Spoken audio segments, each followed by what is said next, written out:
On July 17th, 2552, a remote UNSC listening post in the Sigma Octanus system detected slip-space signatures near its location. Now, the operator on station at this outpost believed these signatures to be too large to be a Covenant fleet, and instead assumed that they were a large asteroid moving through slipspace. However, he couldn't be more wrong, and soon the Battle of Sigma Octanus IV would begin. The objectives of UNSC forces defending Sigma Octanus IV would simply be to repel the Covenant invasion. Meanwhile, the Covenant forces sought to hopefully drive UNSC forces off the world, but at least to gain control of the Forerunner artifacts on the surface of the planet, and hopefully to deduce more information about major elements of human infrastructure in the area. At the opening of this engagement, the UNSC defenses above Sigma Octanus IV consisted of a single Halberd-class light destroyer, the UNSC Iroquois, under the command of Commander Keyes. On the planet's surface, there was a simple small garrison of troops designed to maintain UNSC presence on that world, but not much else. Meanwhile, the assaulting Covenant force that arrived over Sigma Octanus IV consisted of a single carrier, a single wick pattern light destroyer, and 2 Covenant frigates. While the operator in the UNSC listening post believed the signature to be of a single large object passing through slipspace, Commander Keyes was aware that a large number of smaller objects moving in close formation could be misinterpreted as a single large object. As such, he put his vessel on alert and prepared for an attack, even though one was not believed to be imminent. Luckily, that was the right choice, as this Covenant fleet quickly appeared in orbit above the human settlement. Realizing that his forces were outnumbered, before he engaged the Covenant fleet, Commander Keyes called for reinforcements. A large UNSC fleet, under the leadership of the UNSC Gettysburg and the UNSC Allegiance, quickly set off towards Sigma Octanus IV, hoping to reinforce the UNSC Iroquois. Commander Keyes, realizing his single destroyer was significantly outmatched by this much more capable Covenant force, began thinking outside of the box. Before launching any sort of attack, he put his ship onto a collision course with one of the Covenant frigates, and fired an atomic weapon in the opposite direction of travel, sending it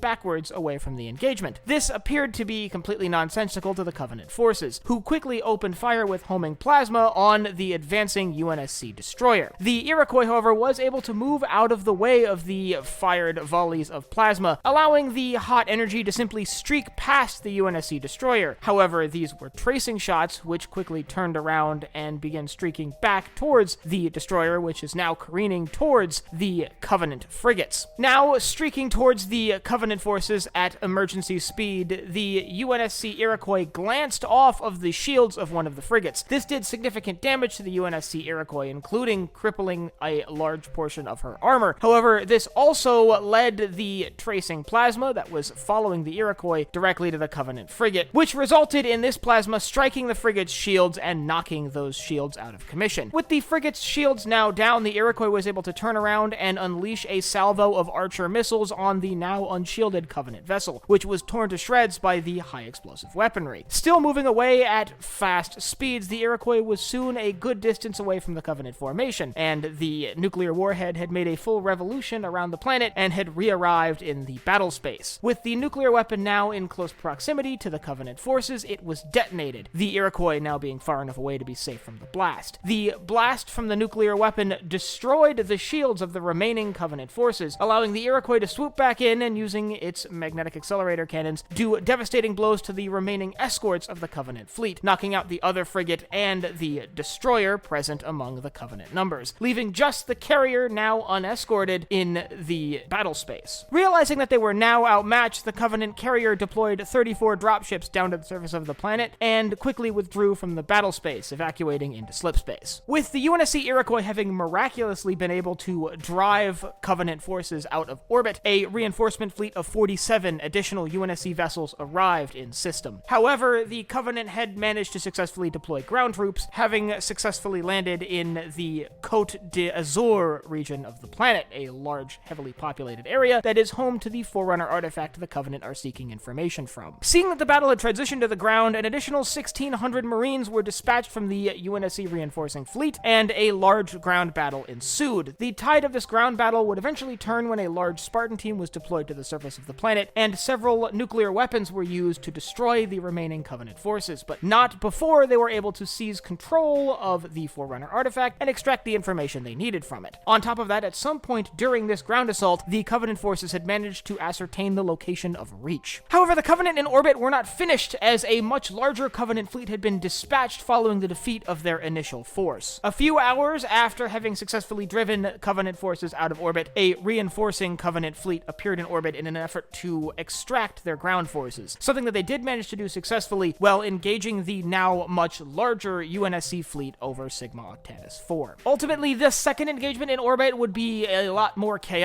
with forces engaging each other in basically a frontal assault at relatively close range, a scenario where UNSC forces paled in power and capability to their Covenant rivals. Still, the Covenant objectives at this point were not to seize the system or destroy this UNSC fleet, simply to extract their ground forces and withdraw, something Covenant forces were able to do successfully while holding off the onslaught of UNSC magnetic accelerator rounds and salvos of Archer missiles. Ultimately, in the wee hours of July 18th, 2552, Covenant forces withdrew from Sigma Octanus IV, ending the battle in what could be described as a draw. While UNSC forces had managed to successfully repel the Covenant invasion forces had extracted the information they needed from the Forerunner artifact and ascertained the location of the human colony of Reach. This battle was a unique departure from the long chain of defeats that the UNSC had met in the previous few years. If you'd like to learn about the state of the Human Covenant War at this point in 2552 and learn about why this battle is so unique compared to the battles that had come before, I'll leave a link in the upper right-hand corner to a video I have on the state of human affairs in July of 2552. And if you have any other engagements you'd like to see covered in future episodes of Battle Analysis and added to the archive, you can let me know down below in the comments.